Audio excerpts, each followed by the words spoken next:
recite few verses from the Holy Quran.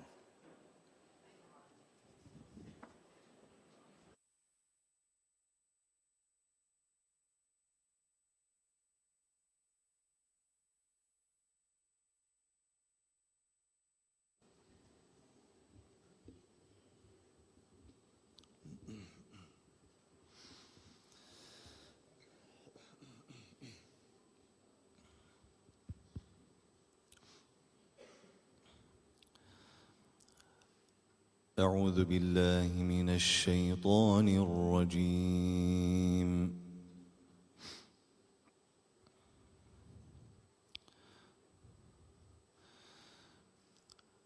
بسم الله الرحمن الرحيم.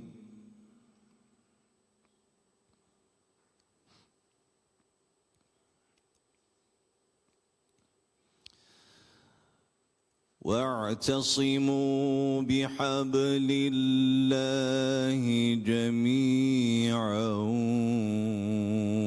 ولا تفرقوا.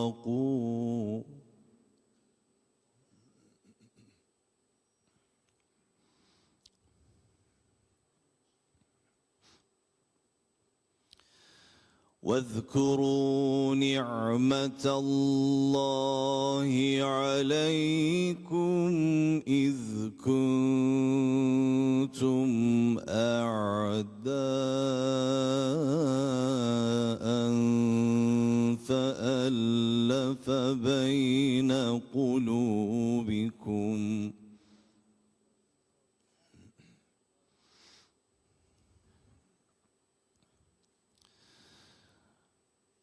فألف بين قلوبكم فأصبحتم بنعمته إخوانا.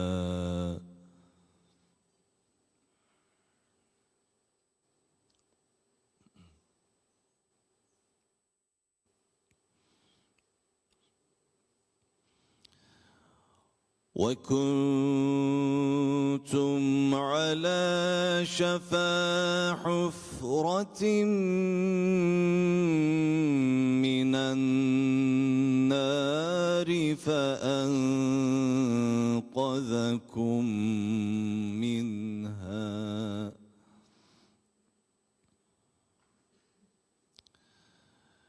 كذلك يبين الله لكم آياته لعلكم تهتدون.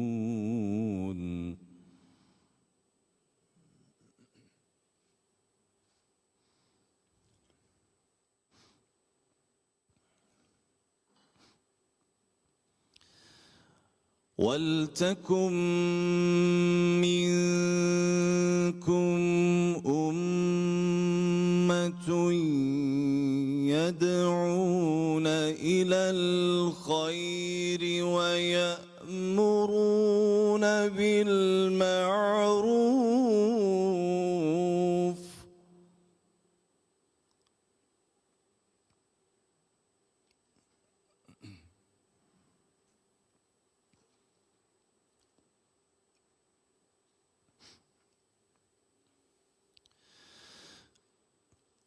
ولتكن منكم أمة يدعون إلى الخير ويأمرون بالمعروف وينهون عن المنكر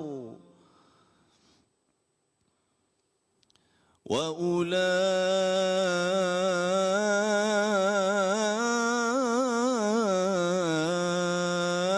هم المفلحون.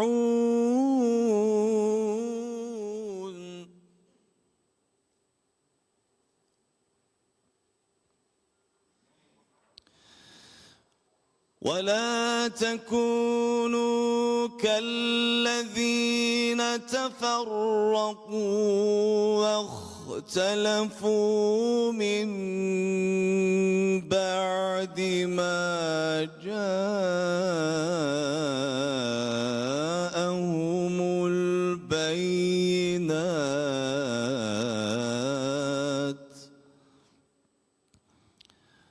وأولئك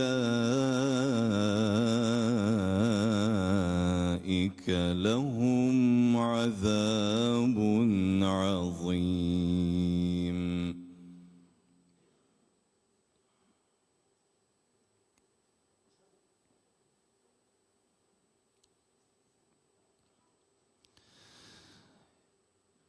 يوم تبيض وجوه وتسود وجوه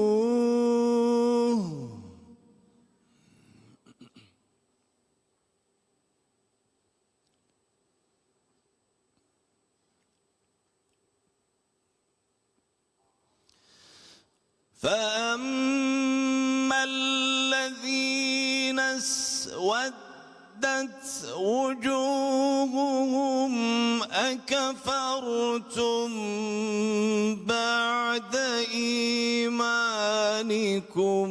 فذوقوا العذاب بما كنتم تكفرون.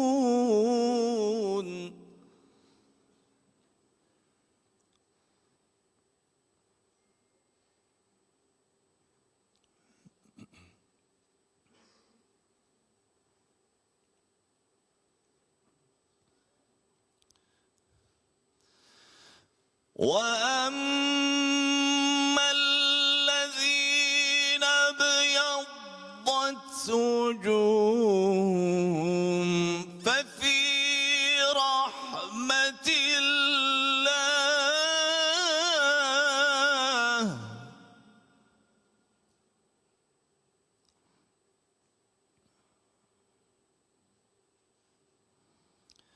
هم فيها خالدون.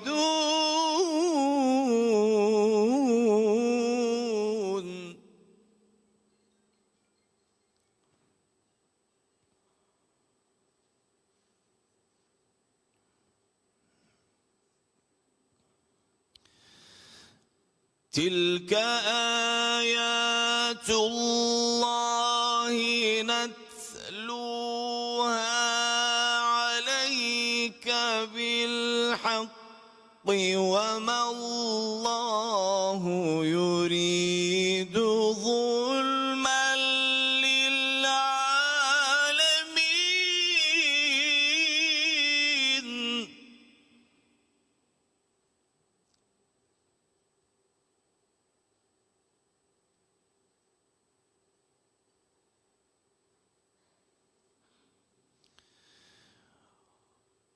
ولله ما في السماوات وما في الأرض وإلى الله ترجع الأمور.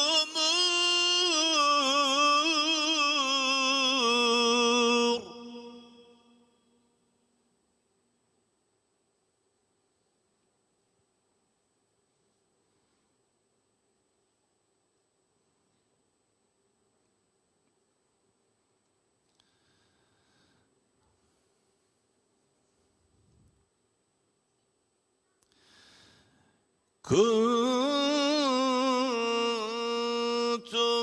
خير أمة أخرجت للناس تأمرون بالمعروف وتنهون عن المنكر وتؤمنون بالله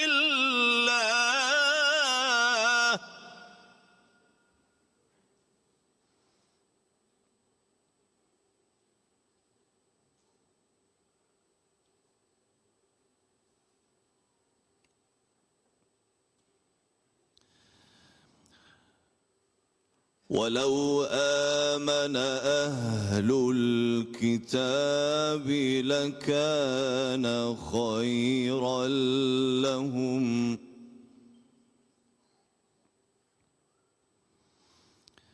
منهم المؤمنون وأكثرهم الفاسقون.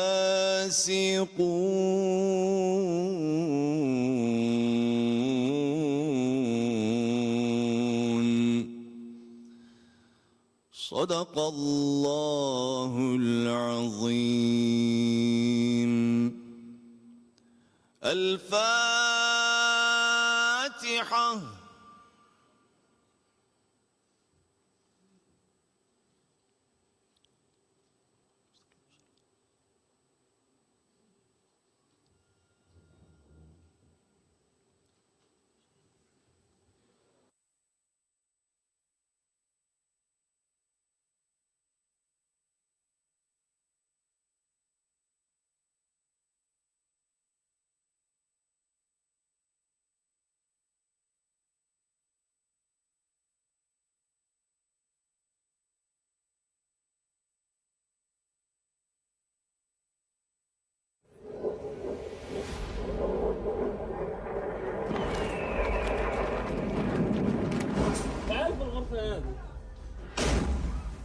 جيش الدفاع الإسرائيلي سوف يبدأ بهجوم عسكري ساحق على منطقة سكنكم بهدف القضاء على المنظمة.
بنحاول ننشط.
As we saw in the video, horrible pictures. Few minutes that we can't stand watching. But still Gazans, as you saw, are having hope in life. So this summit, yes, it is a world humanitarian summit, but it is another call to the whole world for an immediate end to this genocide, an ongoing genocide for more than a year in Gaza. Now I would like to invite our first speaker. So please join me in welcoming Imam Qasim Rashid Ahmed, the founder and executive chairman of Al Khair Foundation. Please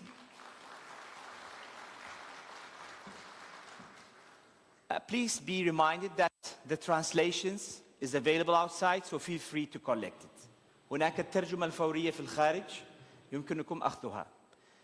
Ani tercümeler, simültasyon tercümeleri dışarıdadır. Alabilirsiniz. Teşekkürler.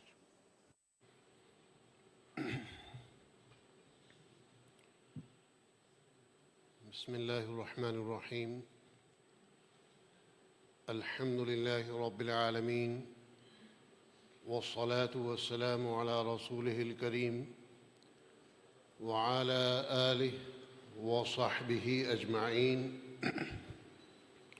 ومن تبعهم بإحسان إلى يوم الدين أما بعد فإن الله سبحانه وتعالى يقول في كتابه العزيز والفرقان الحميد فأعوذ بالله السميع العليم من الشيطان الرجيم إذا تولى سعى في الأرض.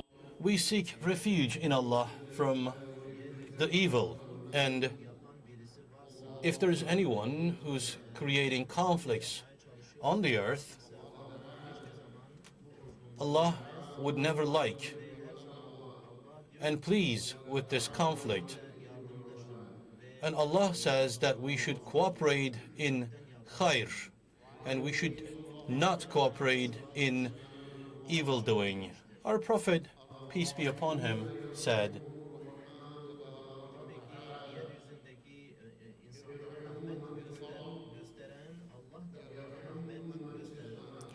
if you are merciful to the people, Allah would be merciful with you. So this is a hadith from our Prophet. Allah and angels and prophets, we send our salat and salam to them all the time, and to the family of our Prophet, companions and caliphs, and whoever is following them, we should send greetings to them. Scholars, ulama ikram, Huffaz and Qurra,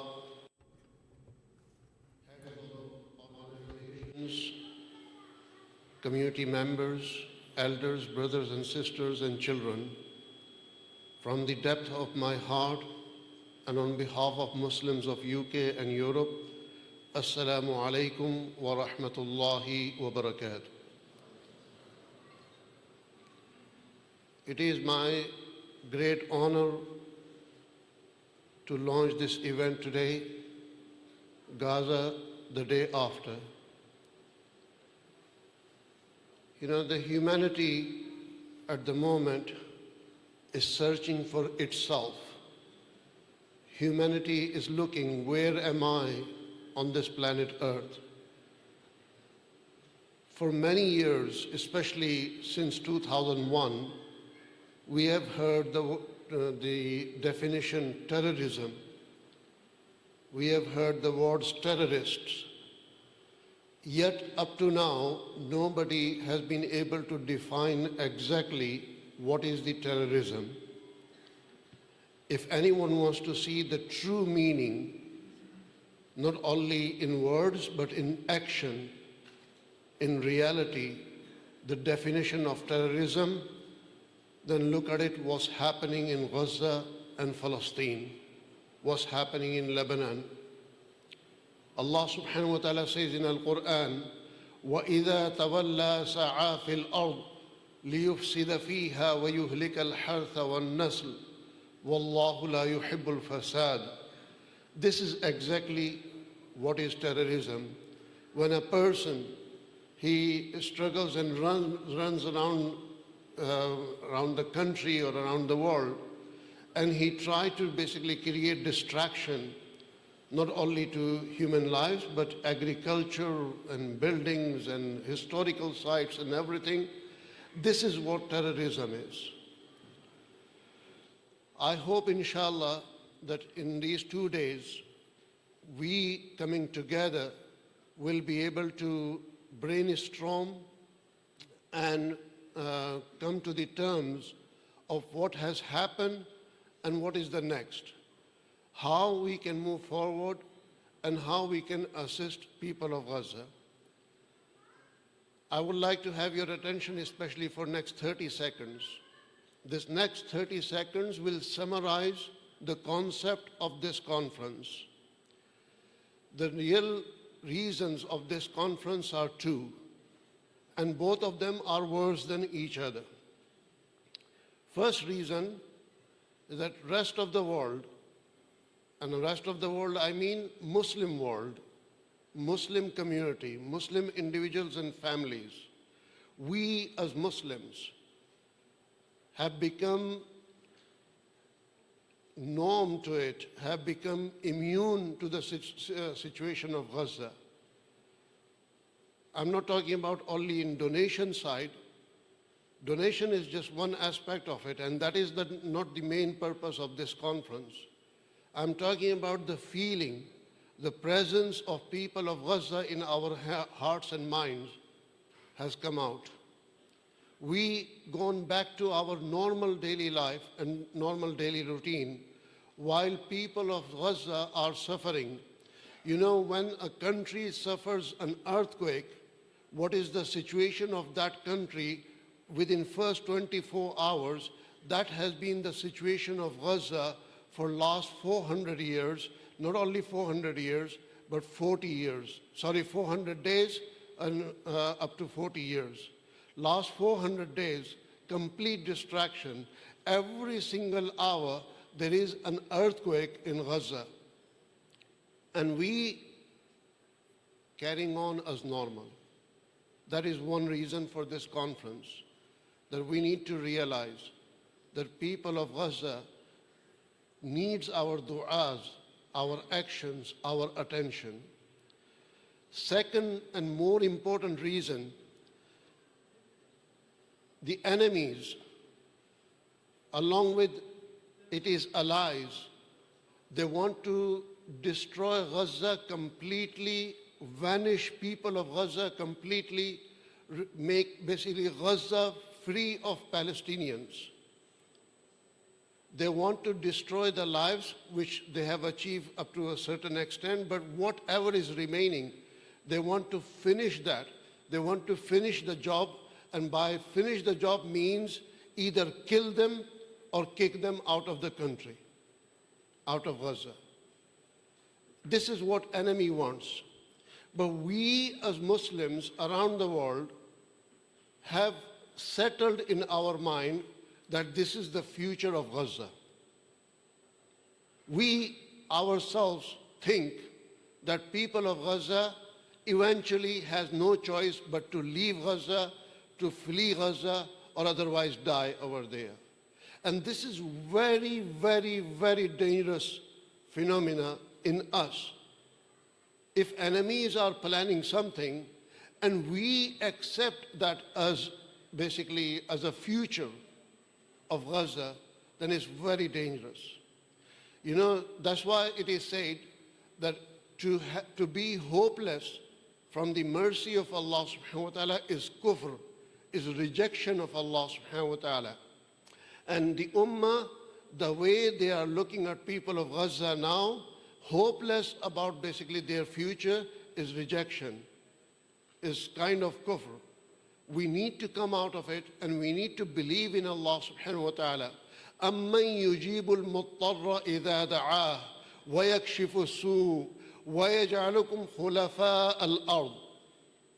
Who is the one who will remove difficulties and hardship? Who is the one who will take away calamities and distress? أَإِلَهٌ مَعَ اللَّهِ. Is there any God apart from Allah subhanahu wa ta'ala? No, it is only Allah. So sometimes Allah tests us, and we are tested in different ways, in different forms. People of Gaza are tested by basically calamities and situations upon them.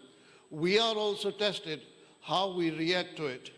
So brothers and sisters, it's very, very important that we remain hopeful, and not only hopeful, but we become advocates. We become ambassadors for people of Gaza. We plan the future. You know, right now, what's happening in Gaza has puzzled everyone. Nobody knows what will happen tomorrow. When that is the situation, to think of tomorrow is something impossible. But mashallah, I say in Al Khair Foundation, I say that we, along with our partner organization and associates, we visualize, we dream impossible, and we make it reality. As a result of this conference, inshallah, I want to come up with a solution for people of Gaza and a roadmap for people of Gaza for not only basically rescue them or relieve them or rehabilitate them, but renovation, reconstruction, and re-establishment of entire Gaza, inshallah. And inshallah, one day it will happen, soon or later. Sometimes a struggle continues for centuries. Britishers, they ruled India for over 200 years. They ruled many continents, many African countries, whether it's French, whether it's basically Spanish or British or American. They colonized many countries for centuries, 200 years, 300 years, 400 years. But still, they could not remain there forever. They had to come out. So inshallah, Israel also will have to come out one day and give this land to its true owners, inshallah. One very important thing, we as organizations, and alhamdulillah today, I'm pleased to announce that more than 40 countries are participating in this conference. More than 200 organizations and 400 guests are in attendance here, mashallah. So we use one ayah, every one of us, وَتَعَاوَنُوا عَلَى الْبِرِّ وَالتَّقْوَى, that assist and help each other on things of taqwa and on good things and so on. But today, I want to take you to another dimension of this. وَتَعَاوَنُوا عَلَى الْبِرِّ وَالتَّقْوَى, when we mention this ayah, we mean that you donate to me and I donate to you. Simply. When we say this amongst each other, we mean that you donate to me, I donate to you. You provide me service, I provide some service to you, and so on. But in reality, the way they say charity begins at home, this ta'awun begins within the organization at home. Majority of us, if not all of us, possibly every organization here, need to see what are the basically internal, you can say, actions and elements that is not causing the ta'awun, where ta'awun is absence. So it's not about basically ta'awun between two organizations, but within the organizations. In every organization, you will find certain individuals and certain departments that are performing very well and very good, mashallah. And within same organizations, you will find people who are causing distractions, who are causing basically problems and challenges for those people who are on ground in reality working really hard. So we, all of us, need to bring this وَتَعَاوَنُوا عَلَى الْبِرِّ وَالتَّقْوَى in each and every organization, inshallah. May Allah subhanahu wa ta'ala bless us. Brothers and sisters, one thing I would like to mention today, during the conference you will see some of the speakers and participants who will be coming on a stage and who are in audience, they have lost their entire families in Gaza. They are here. When you look at their faces, their eyes are red, not because of lack of sleep, but because of tears. And their tears have turned into red. This is the situation of many attendees here. So when we are communicating amongst each other, be respectful towards them, inshallah. Appreciate their presence here, inshallah. May Allah subhanahu wa ta'ala bless everyone, inshallah. In case of Al Khair Foundation, we, alhamdulillah, since last year, did not act alone. We basically came together with initially a number of organizations, IAC from Maldives, Life from USA, and few organizations from America, from Malaysia, and so on. It has started with maybe 5 organizations, but within few weeks it became 50 organizations. Within few months it became 200-300 organizations. 200-300 organizations becoming partners, joining hands with Al Khair Foundation. So far we have delivered more than $65 million worth of aid into Gaza, alhamdulillah, through Turkey, through mainly Egypt and Jordan. I would like to thank people of Egypt, community of Egypt and community of Jordan. These 2 countries are right and left hand for Gaza in humanitarian assistance. We need to appreciate their role. If they were able to, they would have done a lot more, but there is resistance and there is hurdle for them. But despite the hurdle and despite challenges, still, mashallah, they are progressing. Alhamdulillah, $65 million worth of aid delivered directly. And indirect or donation in kinds, if you calculate that with Al Khair Foundation, mashallah, today we are marking over $100 million worth of delivery achieved, alhamdulillah.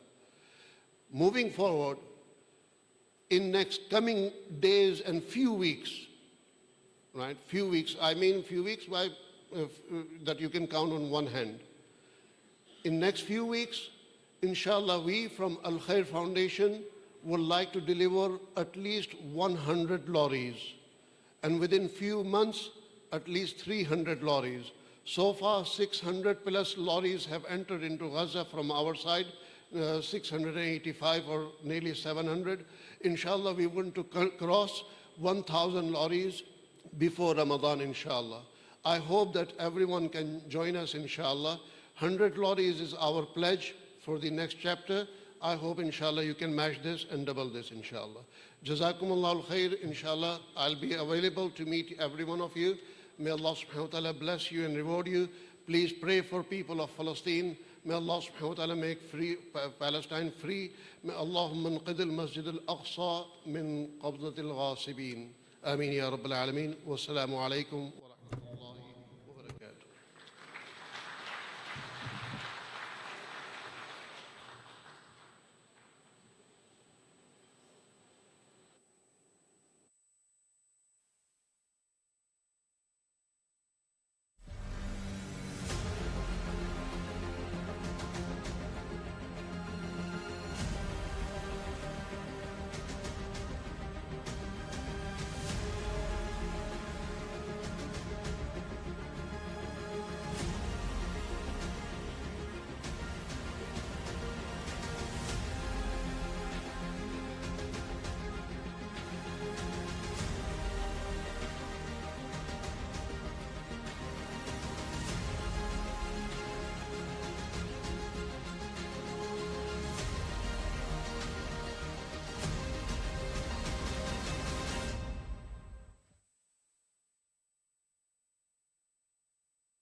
Thank you, Imam Qasim, for this wonderful and informative presentation.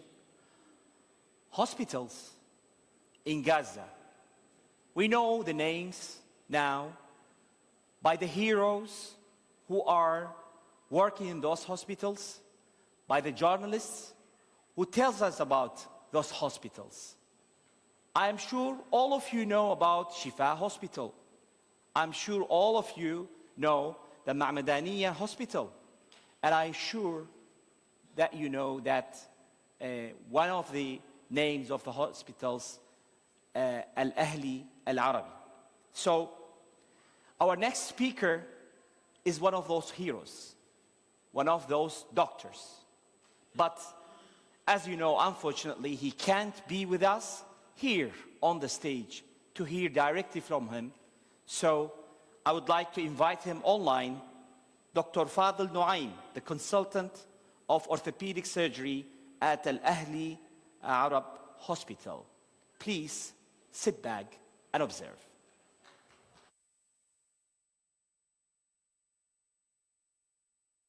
بسم الله الرحمن الرحيم الحمد لله وأصلي وأسلم على رسول الله الحضور الكريم. Peace be upon our Prophet. Dear brothers and sisters,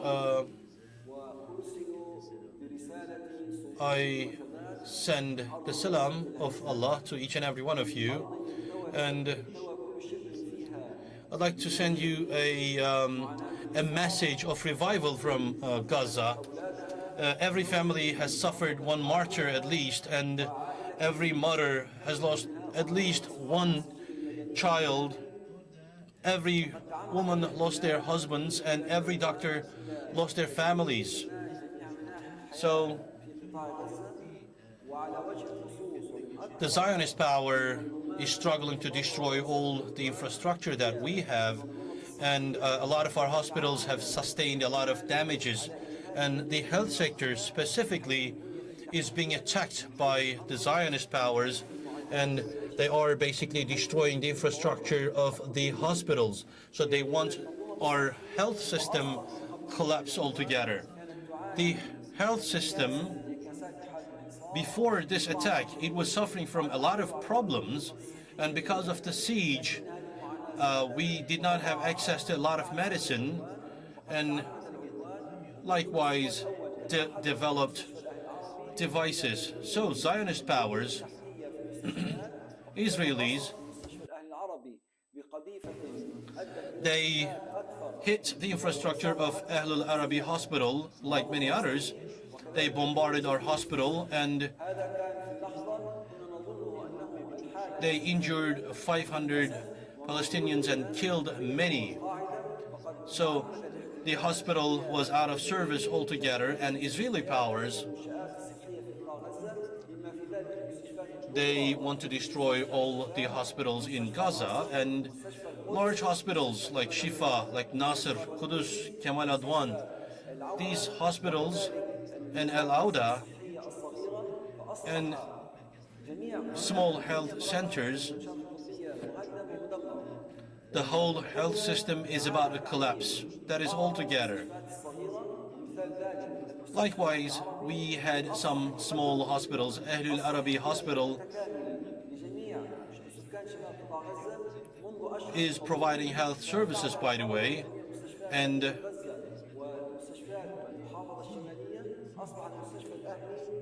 it has been doing it for quite some time, and Ahlul Arabi is organizing surgical operations as the only hospital to do that. And the injured people, well, we cannot provide service to them. A lot of people are just lying on the ground. We don't have even enough beds. So in the olden times, we used to have 50 beds. Now we have 1,000 patients, and we have no place to host them. We're trying to use every space. The hospital, the patients are basically lying on the ground in the corridors. We have no place to host them, and they have destroyed the whole infrastructure. The attack in the Gaza Strip, about 70% of them, 70% of our medicine devices and the infrastructure has been destroyed. And likewise, a lot of patients are not doing psychologically well, and we need to rehabilitate them. We need to heal them. We have a lot of injured people. A lot of people are bleeding to die. A lot of children are losing their lives, and they ordered people to migrate from north to south. And then while people were on the way, they attacked them. A lot of people lost their extremities, the hands, the feet. So we can't do anything for them, unfortunately, but it hit the electricity infrastructure as well. And our devices in the hospital, they're out of function now. We had a solar panel, and it was hit as well. So energy is almost destroyed altogether, and the infrastructure has almost collapsed altogether. As you know, we had some materials to use in surgeries. We cannot even wash them. So we have to use them in an unclean way. We don't have water to clean these materials, and we are in a very dire situation. And because of the siege that we are going through, the doctors cannot enter, the medicine cannot enter, the devices cannot enter. And this is a horrible situation altogether. Likewise, the problem is immense now, and we need to heal that. We have a lot of patients, and we have a lot of them in difficult situations. We have elderly patients, we have, patients with diabetes, and patients rely on dialysis, and we need to intervene them in an urgent manner. Because of the lack of capacity, we cannot do this intervention. Our hands are tied, and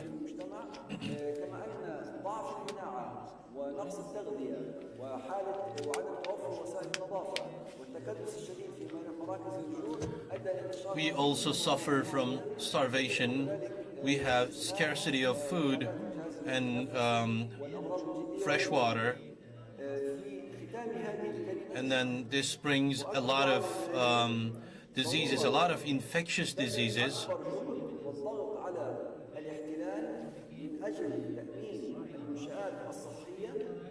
Of course, pressuring Israel more.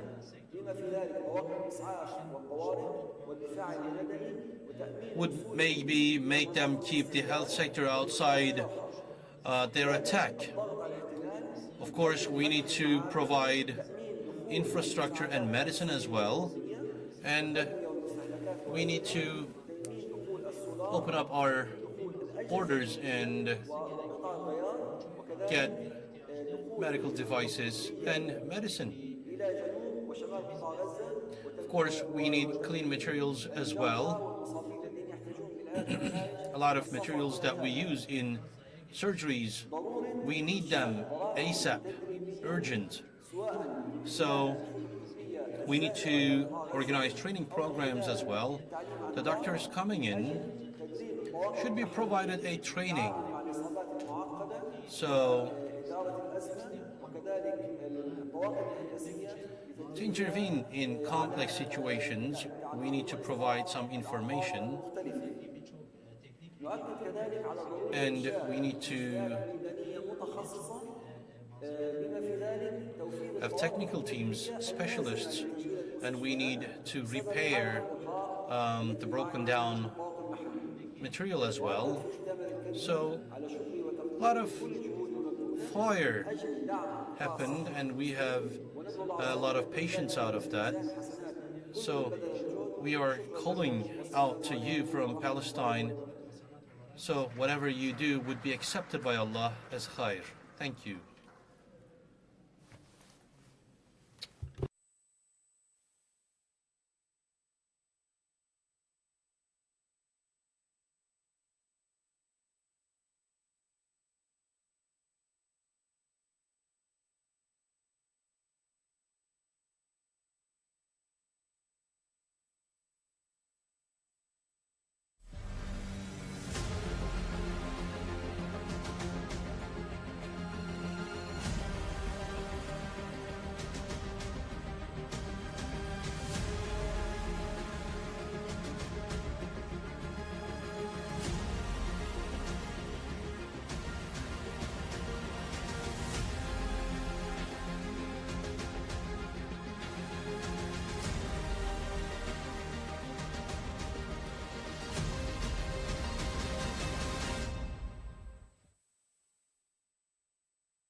We have listened to Dr. Fadl, and he focused on how important is the humanitarian aid for this ongoing genocide that happens in the hospitals and everywhere in Gaza, but the hospitals, number one, neglected and needy for the humanitarian aid as soon as possible and continuously for a very long time. Now, we have listened to Dr. Fadl as he joined us online. But today, we have very, very special guest with us, a hero, that he survived, in fact, and he is new here in Turkey after he lost all his families. Today, we have a child that he's 10 or 11 years old, has a story to tell us.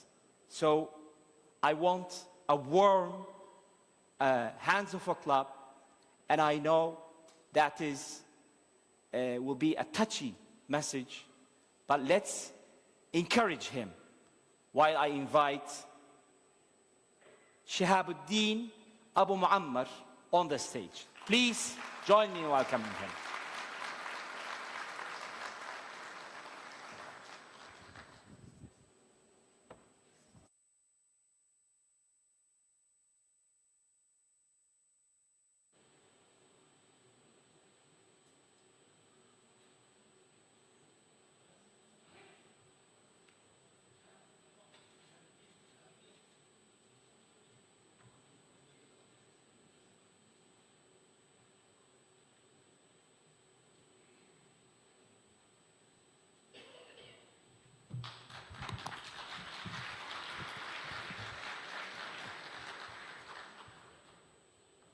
بسم الله الرحمن الرحيم والصلاة والسلام على سيدنا محمد وعلى آله وصحبه أجمعين.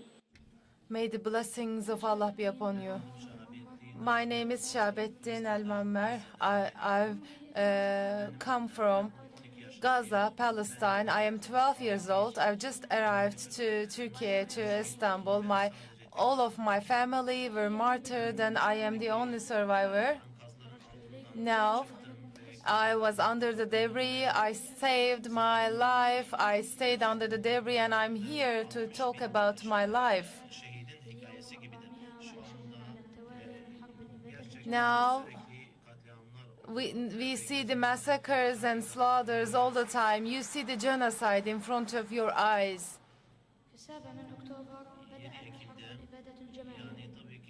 On October 7, you know, the massacre of Israel started. And we have seen all kinds of death by burying with bombs. We saw all of these. We hope this war ends in 2023, in October. We were sitting all together with our family, with our fathers at 7. The Zionist power of Israel bombed us with airplanes. And we had this blast. We heard the blast, the explosion, and all the areas were dark, and I was under the debris. I had all of these injuries. And with the blessings of Allah, I was able to survive. And we have 31 martyrs in our big family, and we have 80 injured people. And I learned later on that my father was martyred. My sister Sarah died. And again, some of them were in the emergency room. Now, I couldn't know of the other members of my families. I asked my mother, I asked for my mother, but she lost her life too. I saw her death. I thought that she survived, but She hugged me, but she was just there to say me farewell, and she died later on. This was the last hug I received from my mom, and I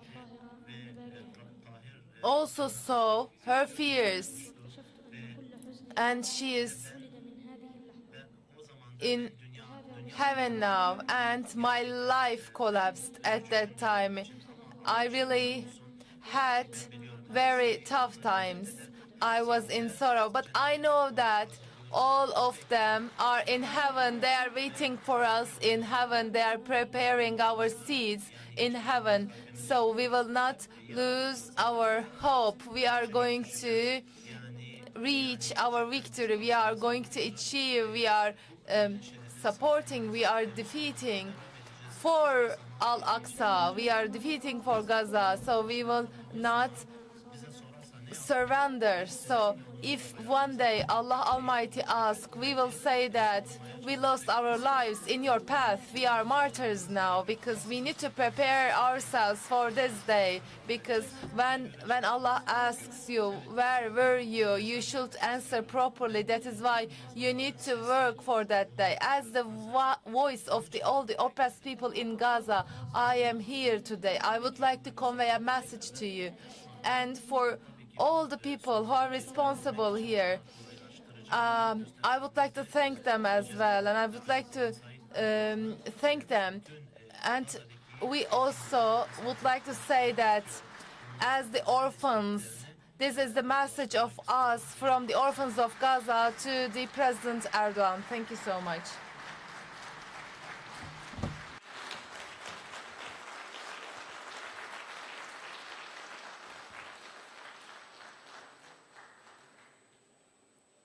It's very hard to listen to a story of one person and thinking that there are thousands and thousands of children lost their families and still suffering in this ongoing, horrible genocide that happens in Gaza. May Allah bless Shahabuddin, and I hope that he will be a carrier of this message, as he mentioned in his speech, as he is from another world. The belief that he carries, it gives us that Gazans are actually from not from this world. May Allah bless you. Now we have another an online speech. It will be by Her Excellency Dr. Samah Abdul Rahim Hamid, the Minister of Social Development of Palestine. Please sit back and observe. Ladies and gentlemen, distinguished delegates, esteemed colleagues, it is an important moment to address you today at this important global humanitarian summit. I express my deep gratitude to the organizers for bringing us together as we continue our relentless efforts to end the aggression in Gaza and address the escalating famine. We must speak out against the horrors our people are facing. The systematic genocide of lives persists, with children and women, each with a name, a story, and dreams being mercilessly taken from us in this ongoing tragedy. Today, Gaza stands as unparalleled oppressions amidst extraordinary hardship. The challenges faced by its people are unprecedented, demanding urgent and coordinated international efforts that transcend emergency responses. It's a time to stop this aggression, address children and women suffering, and foster a path toward dignity and justice for the Palestinian people. Gaza is more than a cause. It is a symbol of determination against aggression. Its people look for the global community for solidarity and action. Responding to this humanitarian tragedy is not just a moral obligation, but a reflection of our shared values. We must intensify Gaza's voice worldwide, calling for an end to occupation and enabling our people to reclaim their right to a dignified life. Our government remains steadfast in its commitment to supporting Gaza, working tirelessly on the ground to provide social protection amid unprecedented humanitarian crisis, unlike anything the world has witnessed. In collaboration with the regional and international partners, we are striving to significantly scale up humanitarian aid to Gaza. We used to have around 600 to 1,000 trucks of supplies in Gaza on a daily basis, yet only 50 trucks have been allowed now as of today. 90% of the population in Gaza without food for days. Our immediate priority is clear: to save the remaining lives in Gaza. The war and aggression in Gaza will eventually end, but relief efforts will continue for an extended period, overlapping with our early recovery phase of outlining in the Palestinian government's plan and paving the way for the reconstruction. These efforts aim not only to address immediate needs, but also to serve as a gateway to comprehensive development. Priorities include a humanitarian relief, shelter for displaced families, urgent medical care, and access to food and water, clean water. Reconstruction must focus on rebuilding homes and essential infrastructure, such as hospitals, schools, public facilities, while investing in long-term development, including resilient water system, electricity, and transportation, and everything needed for Gaza. In West Bank, we face a severe economic blockage, leaving our people without opportunities to work. Over 600,000 individuals are jobless, and our financial resources remained withheld by Israeli authorities. Revitalizing the local economy through the funding of small and medium-sized enterprises is essential to foster recovery and creating sustainable employment opportunities. Strengthening productive sectors such as agriculture and industry will drive long-term growth, while attracting international investments to Palestine can bolster vital sectors, laying the groundwork for a resilient and thriving economy. Equal opportunity is encouraging international and regional coordination to secure financial and technical support for reconstruction and development. Lifting the blockade is critical to ensuring the free flow of goods and services, which are vital for Gaza's recovery and growth. We are committed to effective governance and institutional capacity, and fundamental as of our success. Enabling and enhancing administrative and institutional capabilities will ensure the efficient implementation of recovery plans, while promoting transparency and accountability will guarantee the fair allocation of resources, but we need these resources to enter into Gaza. And rebuilding Gaza is not merely about reconstruction, but represents an opportunity to redefine our future there. By leveraging international support, we can implement sustainable initiatives, such as all the kind of projects that will enable us to be a country, an independent country. Shifting towards this economy will be based on production and self-resilience, and will reduce the dependency on external aid, offering Gaza the chance to thrive independently. In conclusion, I extend my deepest gratitude to the organizers of this summit and to all those who tirelessly support Gaza. Together, we hold the power to transform suffering into hope. I urge the international community to take responsibility and stop the war and start now a real relief in Gaza and support the efforts to enable Palestinian people to live with dignity and rebuild the future that reflects our hope in our country, Palestine. Thank you. Shukran. Thank you very much, Your Excellency. And now our next speaker, I would like to invite Dr. Hussein Al-Shibli, Secretary General of the Jordan Hashemite Charity Organization. Please join me in welcoming him.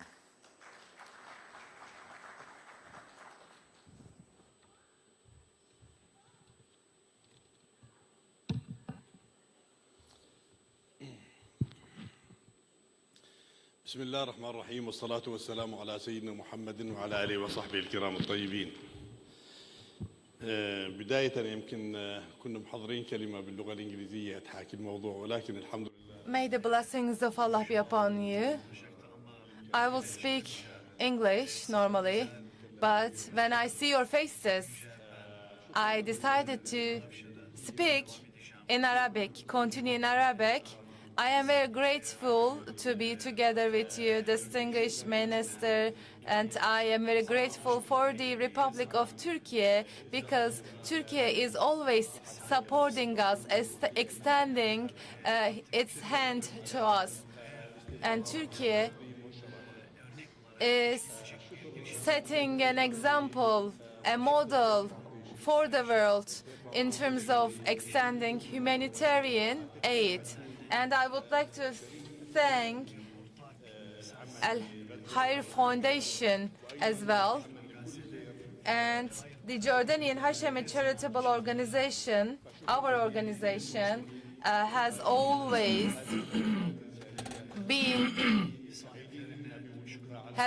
supported this. And once again, you know, even though we have hardships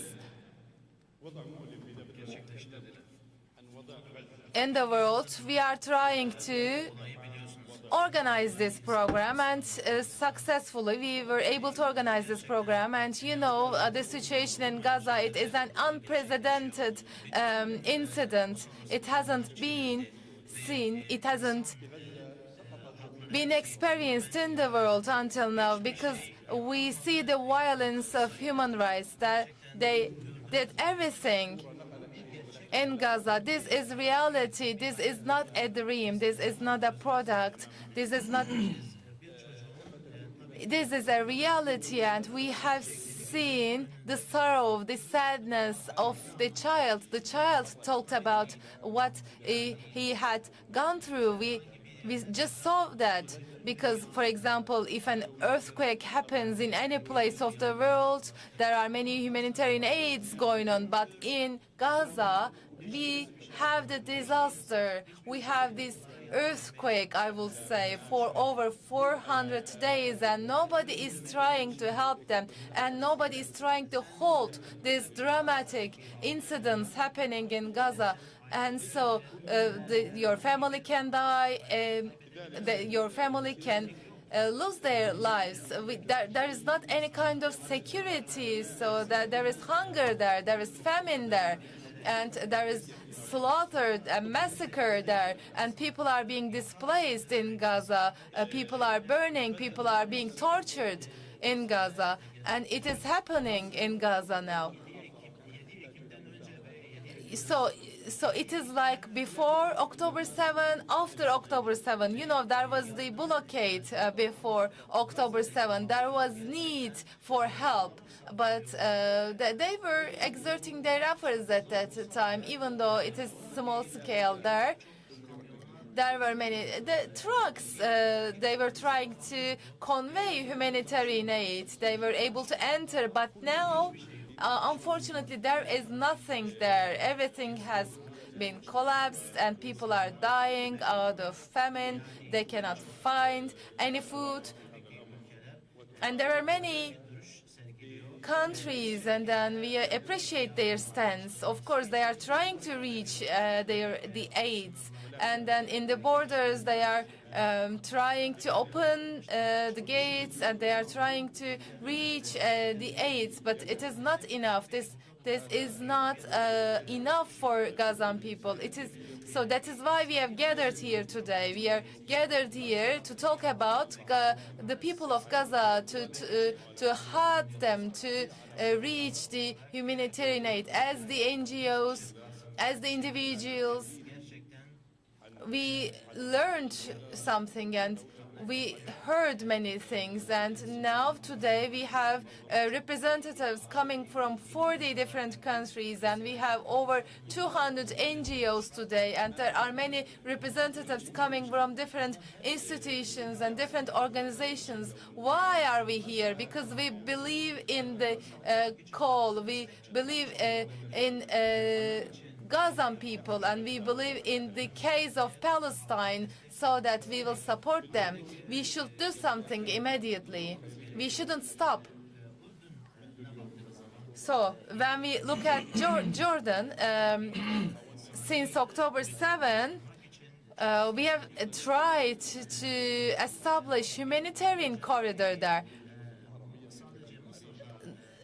As Egypt also tried to serve the humanitarian aid, and together with our airplanes, we also tried to reach humanitarian aid. And after that, we thought that we should open new corridors, so that we opened North Corridor, and then thanks to this corridor, we were able to open different borders and different entrances, and more trucks entered in Palestine, and we were able to reach more humanitarian aid from the north. And we also opened the corridor over there. And we also achieved to put some other humanitarian aids in Abel Salim border. And there are also many equipments waiting to enter, but still there is a huge need, and we cannot welcome it. We cannot meet the needs. So that's why we need to hear the call of the Palestinian people. Let me give you an example. For example, they even need meat, fruit, for example. They block these things. We tried many different ways, for example, frozen meat, or for example, with these. We tried to do that, but they didn't let us do so. They didn't let us enter inside. The struggle of the people of Gaza is still going on. They actually believe in their case. They believe in this case, but we should support them as all the NGOs, as all the institutions. We should put pressure so that we will be able to deliver this humanitarian aid, as the government of Jordan, together with the humanitarian NGOs, we are for sure trying to reach this with the airplanes. For example, one airplane is able to carry 15 tons, 16 tons. So we are also trying to reach the areas where there is where there is nothing to eat. So because there are some areas which are unreached until now. So we are trying to reach our aids to those areas with the airplanes, with our airplanes. And now we are trying a new technique, a new method, because there are those who are injured, who are severely injured, and for example, they need prostheses for their lost arms, legs, and we are trying to help them, and we are trying to provide these prostheses for them.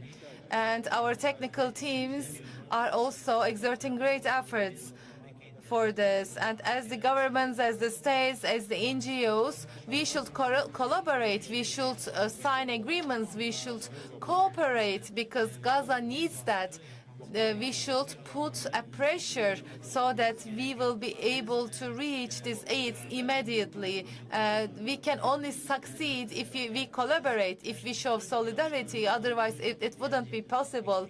So we have 240 agreements signed so far, and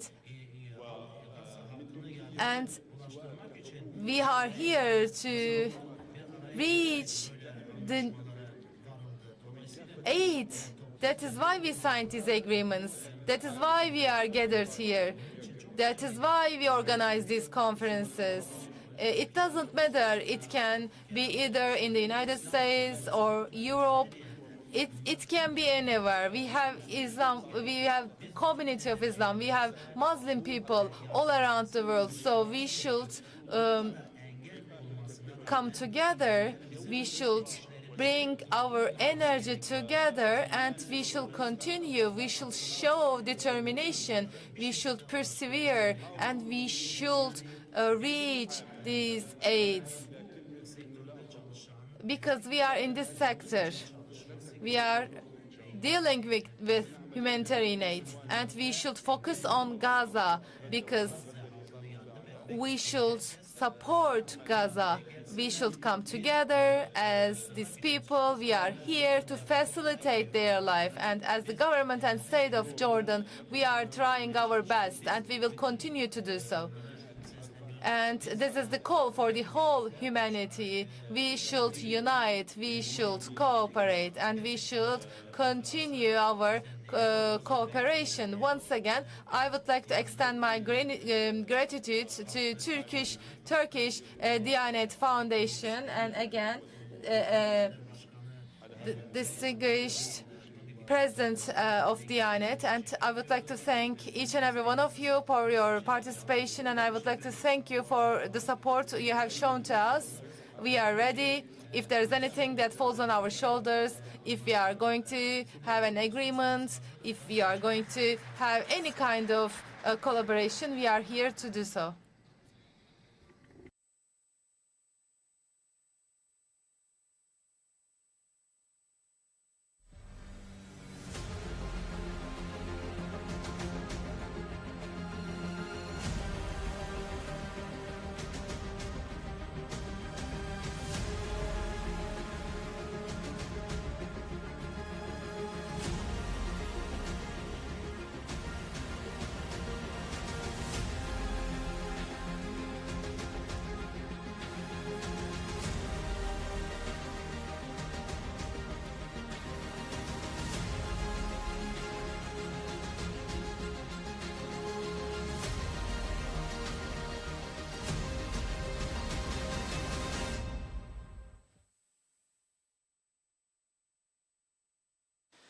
شكرا لك دكتور حسين على هذه الكلمة القيمة. Distinguished Hussein, I would like to thank you. Başkanı Profesör Doktor Sayın Fatma Meriç. Now I would like to invite Professor Dr. Fatma Meriç Yılmaz, who is the president of Turkish Red Crescent.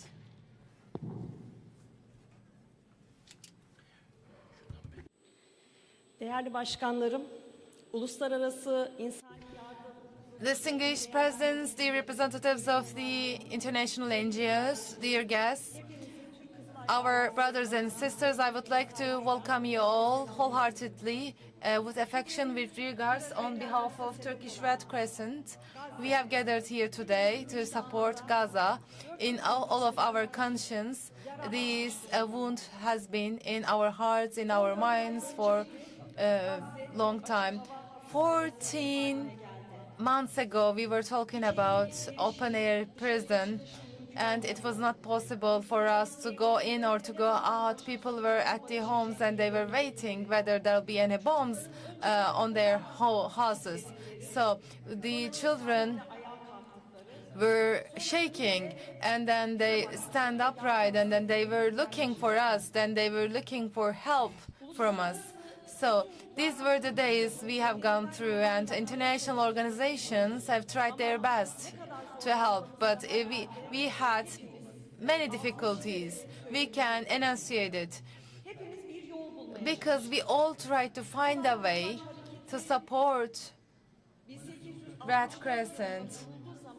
Red Crescent was established in 1960, and we adopted the policy to deliver humanitarian aid even though there is an armed conflict. We will not block that. We will continue to protect civilians, children, women, the mosques, because they should kept away from the conflicts, because this is the Convention of Geneva, and 191 countries signed the Agreement of Geneva, and in all around the world, Red Cross and Red Crescent organizations are working to deliver humanitarian aid. And I can say that last month I attended a meeting in Geneva as the foundation of Red Crescent and Red Cross, and the representatives were there.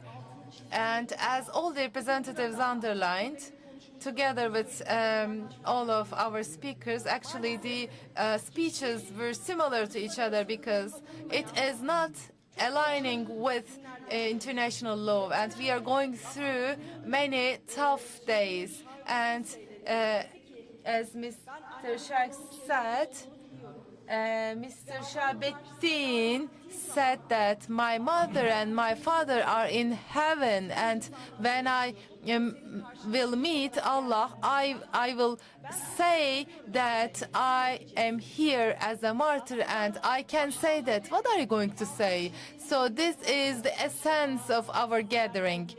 Maybe we have talked about it for a few times because we are going through an exam in the world. Whatever we live here in the world, actually this is a question. So how are we going to answer this question? So we need to look at that. So for this question, I think this might be the toughest question. Maybe we are sitting here, we are sorry for Gaza, we are sorry for the women, for the children of Gaza, maybe we are sorry for the civilian of Gaza, but we know that they answered their questions properly. What about us? Do we know the answers or the questions directed to us? Do we have this consciousness? So we might be sorry, but we shouldn't be in despair. Because yes, we might have tough times, but we cannot say that this is the only thing I can do. This is the only thing I can offer. We should not say that. We should find alternative ways. We should open alternative ways. This is our obligation. We cannot be silent. We need to increase our voices. We should not forget. We don't have the luxury to forget. Each day, each morning, we should remember the courage, the hope of the people of Gaza, of the children of Gaza. Yes, maybe we are doing our best as the NGOs in Turkey and with Egypt and with Palestine, Red Crescent until now, we were able to reach 85,000 tons of humanitarian aid, and we are the top country in terms of delivering humanitarian aid. But it is different as of May because Rafah border is now closed now, and we need 400, 600 trucks to enter there. But from Rafah border, as the world, we lost it. We lost the border as all the humanitarian organizations. So now Jerusalem Salam border actually accepts 50 trucks, but these are not only humanitarian aid trucks, because now they demand money and there are transportation companies. So you should offer money so that you will be able to deliver some of the trucks. So it is just one drop in the ocean if we are able to do that. We have a delegation. We had a delegation in Gaza. They are still there, and they are able to provide soups or hot meals. It's like you have to, for example, find fire somehow, because there is not any source of fire, there is not water, so you need to collect woods first so that you will have the heating and you will be able to cook your food. So we need to be prepared, and these are the tough conditions, but we should know that these doors will be open one day and Gaza will be reconstructed one day, and we should be prepared for this, because we should do whatever we can do now, whatever we can reach, whatever we can deliver from 4 different channels, 4 corners. But today, when we need to be prepared, because when they let us enter, there will be collapsed building, there will be many people with bad psychological situation, and there will be many people losing their lives, losing their years. So we need to hold their hands. So this is our question. We should do more than what we can do, and we should not talk about. We should act as individuals, as we should collect our hands and we should extend our hands, because we know that all of us have different opportunities. So if we could bring together all of these opportunities, we will not have any difficulty to reconstruct Gaza. So these meetings pave the way to set the ground, to set the basis for the reconstruction of Gaza in the future. We have to be prepared physically with our plans, consciously and psychologically. So in 2 days, we will make our preparations. May Allah help us.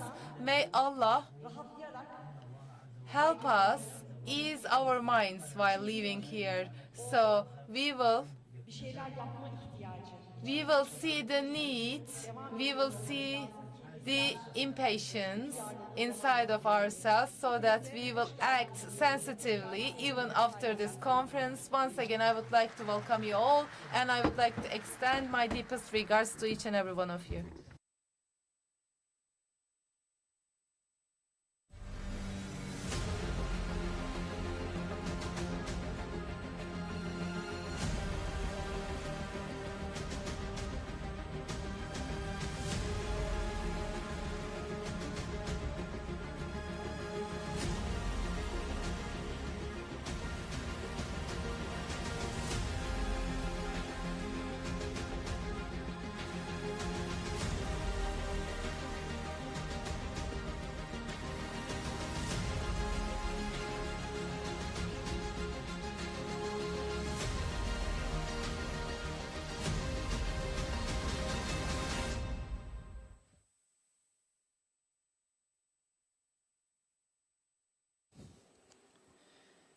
Türk Kızılay Genel Başkanı The chairperson of Turkish Red Crescent, Professor Fatma Meriç Yılmaz. Thank you very much.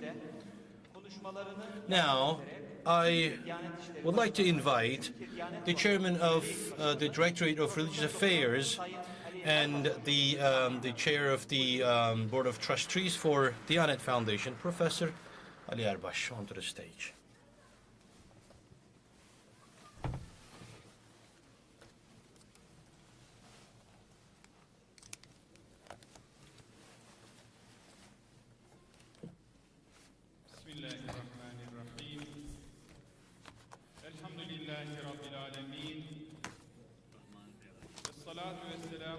أشرف الأنبياء والمرسلين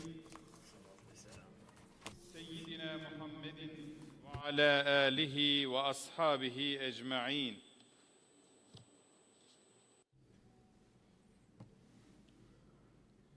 Sayın Vali Yardımcımız, çok kıymetli Kızılay Başkanımız, El Hayır Foundation Başkanımız, Ürdün The distinguished participants, the chairperson of Al Khair Foundation and Jordan Hashemite Solidarity Organization Secretary General, distinguished guests, ladies and gentlemen, we gather together as the brothers and sisters and friends of our Palestinian brothers and sisters, and I greet you from the bottom of my heart. Assalamu alaikum.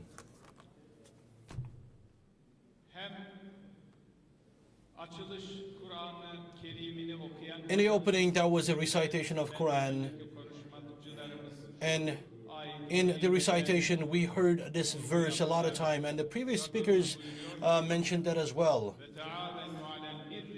Allah says,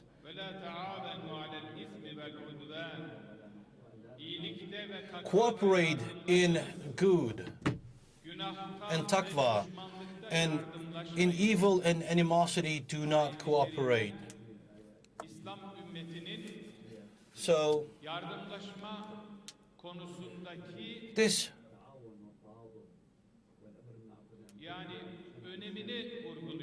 verse is emphasizing the importance of having cooperation in good, not in evil. We should not cooperate in doing sins and evil. When we look around the world today, we see a lot of people cooperating in evil and animosity. and they outnumber those who cooperate in good. So the biggest indicator of that is what's happening in Gaza, in Palestine.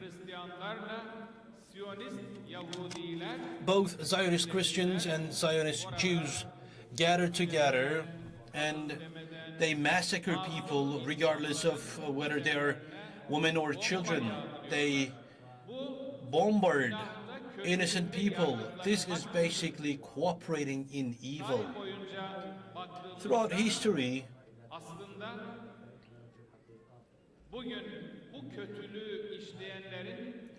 we see those who do these evils, their grandparents have done the same evil in the same place. Quds, when we look into its history, the evil committed there has been done in the past as well. Who has done that? The Romans, the grandparents of the Zionist Christians today. They have committed so much atrocity in this land. The Roman historian Flavius says,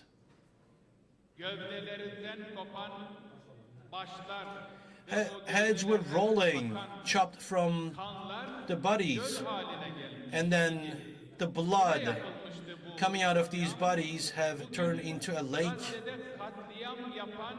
This massacre has been done to the grandparents of the Jews who are committing the same massacre today. We're talking about 70 AD.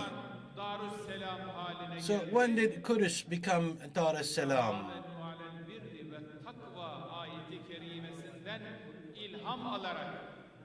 Being inspired by the verse that I mentioned, those who spent effort to make this land into Dar es Salaam, by the Muslims, that is.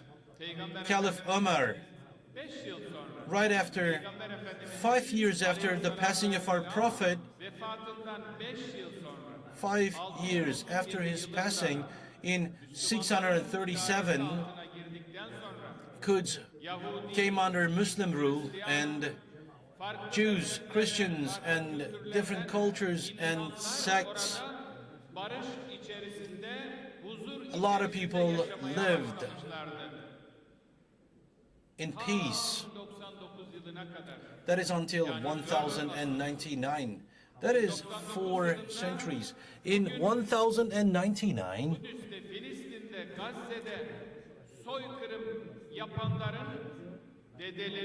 the grandparents of those who commit massacre, who commit genocide today, they hit the road from Europe and they have committed a genocide in Kudus. We call them the Crusaders. This is the Crusader invasion. And the Crusader invasion back in the time continued until 1187, that is 88 years. And then Muslims liberated the Kudus from invasion and turned into Dar es Salaam. And it took 8 centuries, that is until 1917, before 1917 massacres took place as well, but in 1948 the terror structure was formed, and it has been 76 years since then. They are doing oppression on a continuous basis. We're talking about October 7th, but it's not like nothing happened before October 7th. There was this misperception. Massacre took place multiple times there. Thousands and tens of thousands of martyrs have been given. It's going on for 76 years now, since October 7th. About 50,000 martyrs have been given, and we have over 100,000 injured people. The buildings, the streets, they have been torn down. We have seen them in video. You know, when is that taking place? It is taking place in 21st century, before the very eyes of the civilized world. Do not cooperate, do not support one another in doing evil. We still have this verse before our very eyes. But those who support one another in doing evil, they outnumber us. This is what I see when I look at the world. Dear brothers and sisters, a lot of people are trying to turn the world into a lake of blood. The Zionist Christians, if they did not support, and the Muslims, the 2 billion Muslims, if we did not exhibit this kind of insensitivity, the Zionist Jews, they could not commit this massacre. Oh, the Muslims, oh, the people of conscience, don't you have any humanity left in you? We've been saying that for months.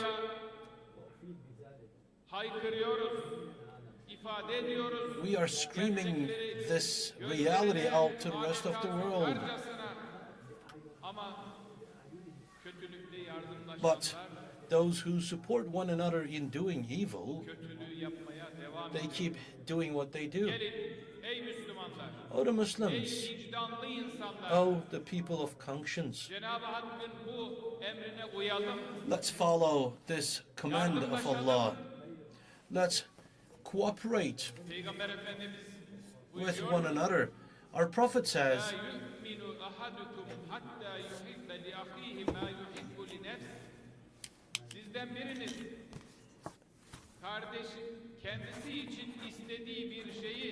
if you do not ask for what you want, if you do not ask the same for your brother and sister, you'd never be a true Muslim.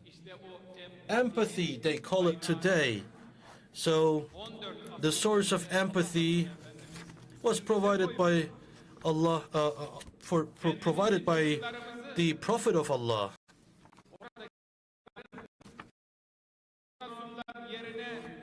Put yourselves in the shoes of the innocent people, the children there. How can we be insensitive to that? How can we basically enjoy the pleasures of life? How can we eat? How can we put our head down onto a soft pillow? In Gaza and Palestine, our brothers and sisters are going through atrocities that we just saw on the videos. Even worse is happening. How can we drink water? We need to consider that. Oh, the Muslims, follow the commandment of Allah. Benden önceki konuşmacılar çok önemli hususlara temas ettiler. The previous speakers touched upon important issues, and to avoid repetition, let me suffice. Having said that, and misafirlerimiz İslam dünyasından 40 civarında ülkeden katılan we have misafirlerimiz var. guests from 40 countries from around the world. İslam dünyasındaki Müslümanlara seslenmek istiyorum. Through them, I'd like to address the Muslims around the world. الإخوة الأعزاء نعلم جيدا أن We know very well that the imperialists, wherever they go, they take war and oppression. But as Muslims, we are going through a lot of insufficiencies. They need to take responsibility. I have hard time understanding the Islamic world being that silent. And you know what is happening in Qudus and what's happening in Gaza. You know, it has become the home of the orphans. At every home, there is an orphan. And this dramatic event, if it's not bringing the Muslims together, I don't know what should happen to bring us together. When would we wake up? I don't know when that's going to happen. We don't have a lot of time left. We need to do that at once. We need to get together. We need to exhibit solidarity. And we need to function as a single body.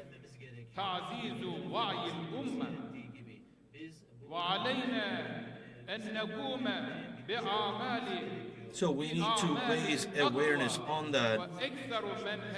And we need to work harder and more efficient. And we need to earn the trust of the Muslims.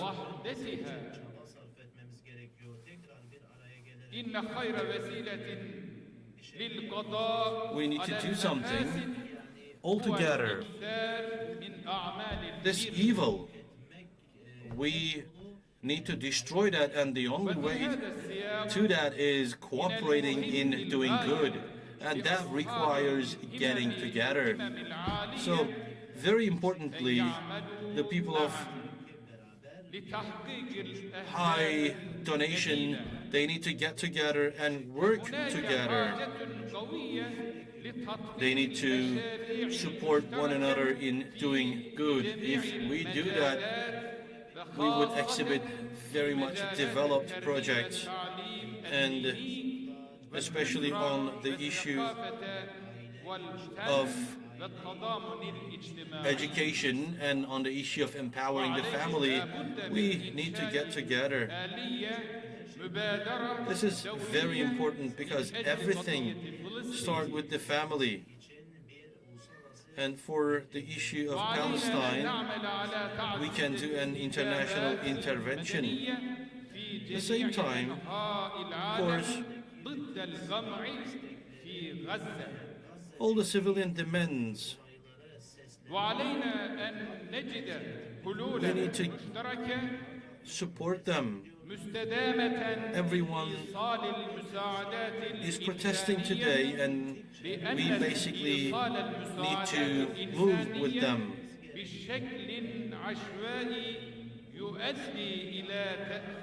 We need to deliver all the humanitarian aid to Gaza, and it should not happen on an arbitrary basis. If we do that randomly, it's not going to provide any good. And it would not reach out to its target audience. So this summit from that point is very important, and a lot of important issues are being handled. These issues, we need to talk about them, we need to think about them, and I ask from Allah that our meeting is going to turn beneficial, and if I'm asking him to bring us together in doing khair. Once again, I'd like to send my greetings to you, and may peace of Allah be upon you.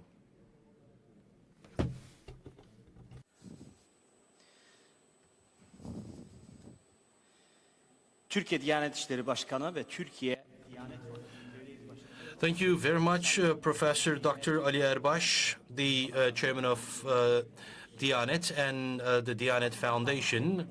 I'd like to remind you once again, Friday prayer will be performed at 1 o'clock. I repeat, 1 p.m. And it will be performed by the President of Religious Affairs of Republic of Turkey, Professor Dr. Ali Erbash. And it will be performed in the hotel mosque. The mosque will be, it's located out of the hall, just on the right side. Efendim, buyurun hocam.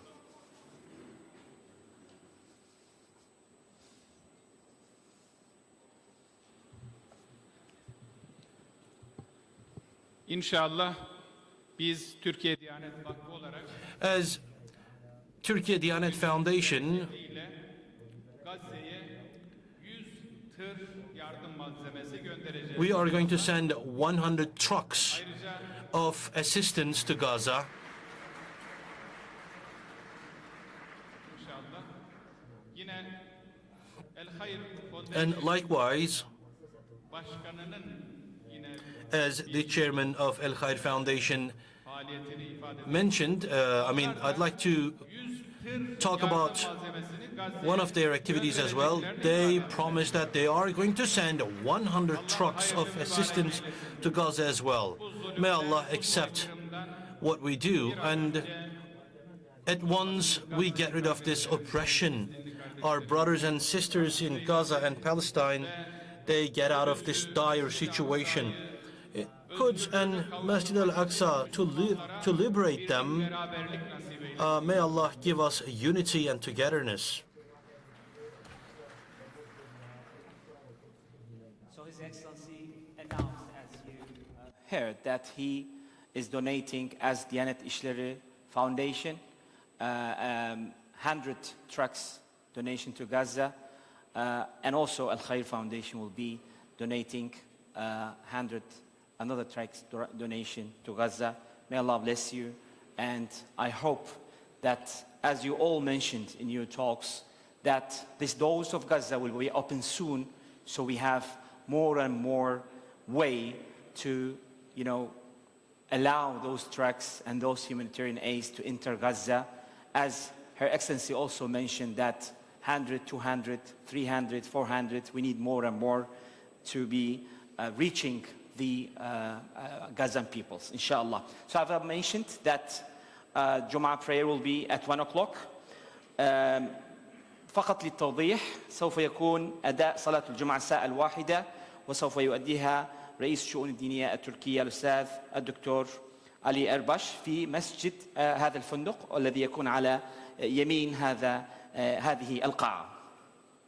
Now, last but not least, we have a strong, a prominent message from the President of Republic of Turkey, His Excellency Recep Tayyip Erdogan.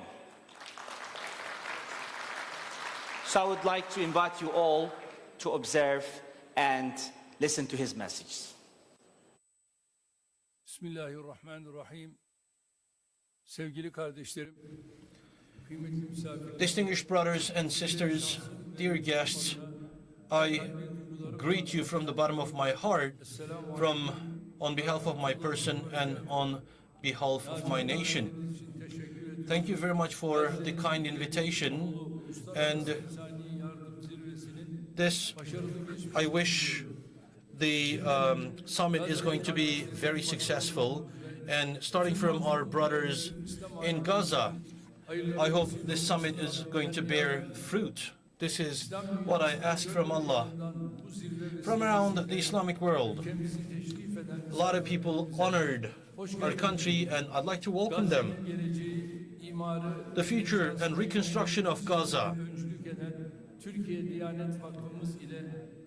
Turkey Diyanet Foundation and El Khair Foundation, I congratulate them, and for the Islamic countries to act together, to bring their powers together.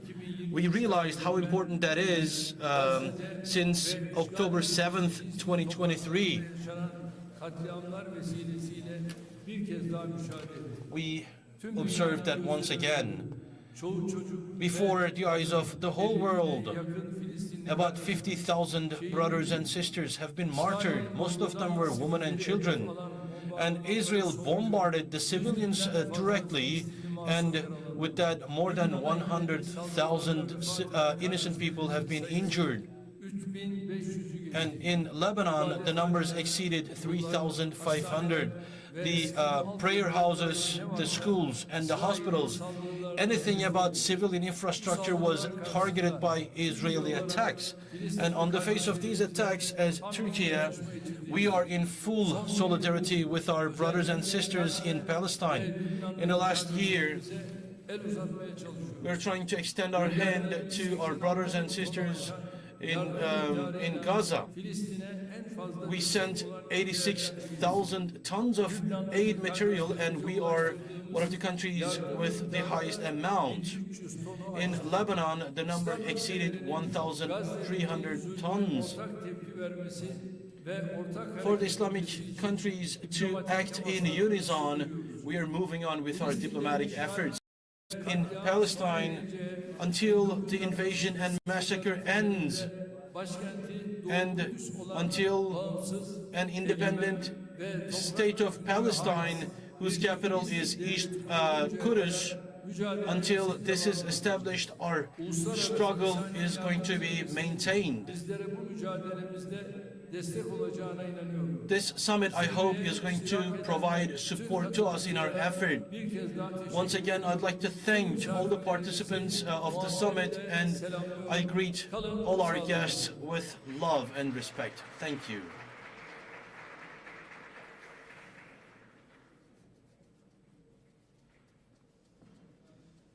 Evet. Bir hatırlatma geldi. هناك تذكير أن أنني ذكرت أن عدد الشاحنات One quick reminder. لم تكن 100 لكل مؤسسة الديانة التركية والخير.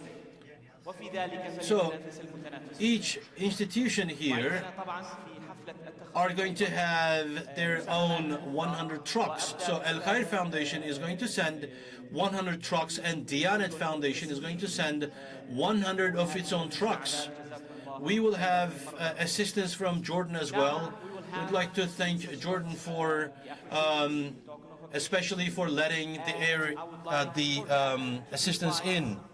The General Director of Turkey Diyanet Foundation, His Excellency İzani Turan Bey, Efendi, and the Chair of Al Khair Foundation, His Excellency Imam Qasim. Please.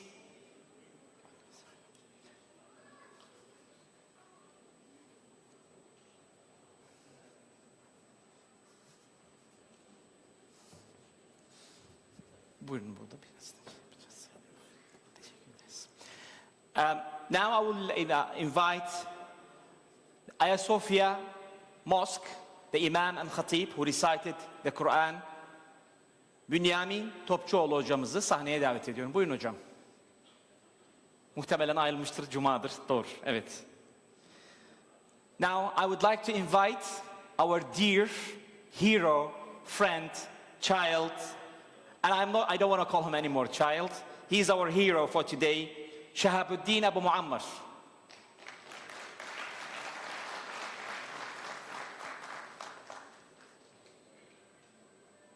شكله هرب.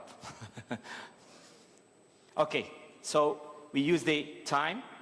So our next will be Dr. Hussein Al-Shalabi, the Secretary General of the Jordan Hashemite Charity Organization.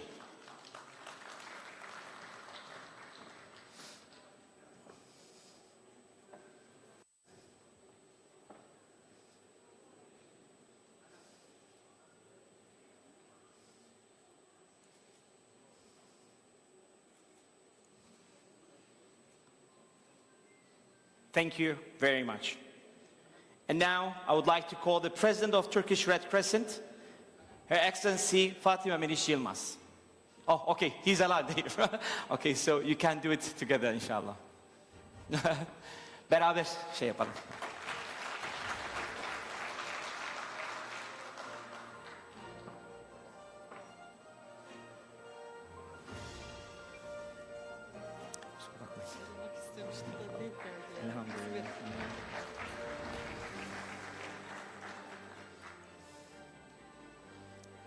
Şükran.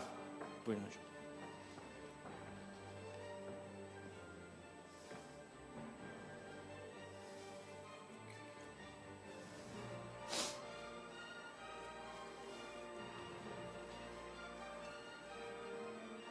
Thank you very much. And now I would like to call the President of Religious Affairs of Republic of Turkey and Chairman of Board of Trustees of Turkey Diyanet Foundation, His Excellency Professor Dr. Sayın Ali Erbaş.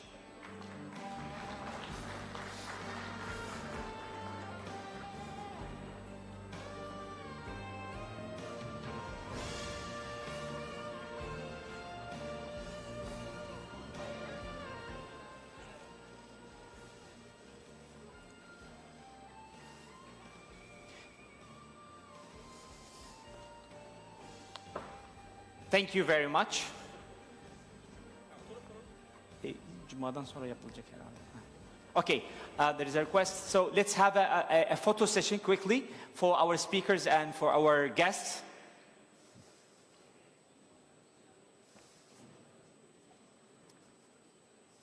Please. Hocam, öndekiler.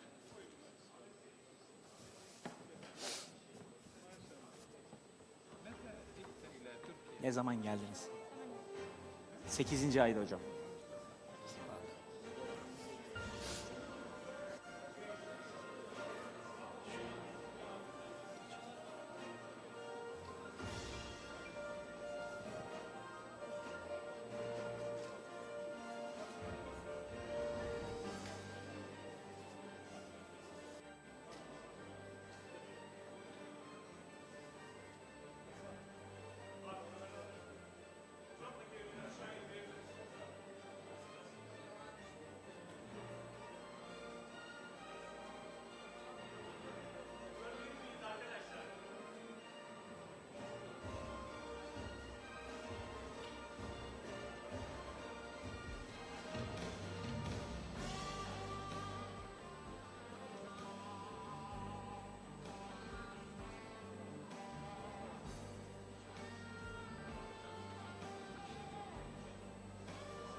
Okay, thank you so much. We are reached to the end of our opening ceremony. Please be reminded, we will be back at 2:30 p.m. for our first session. أود التذكير أن حفلتنا الافتتاحية قد انتهت وسنرجع هنا إلى القاعة في أول جلسة ستكون على الساعة 2:30 بالضبط. Açılış törenimiz burada sonlanmıştır. Saat 2:30'da tekrardan burada buluşmak üzere. Teşekkür ederiz. Allah'a emanet olun.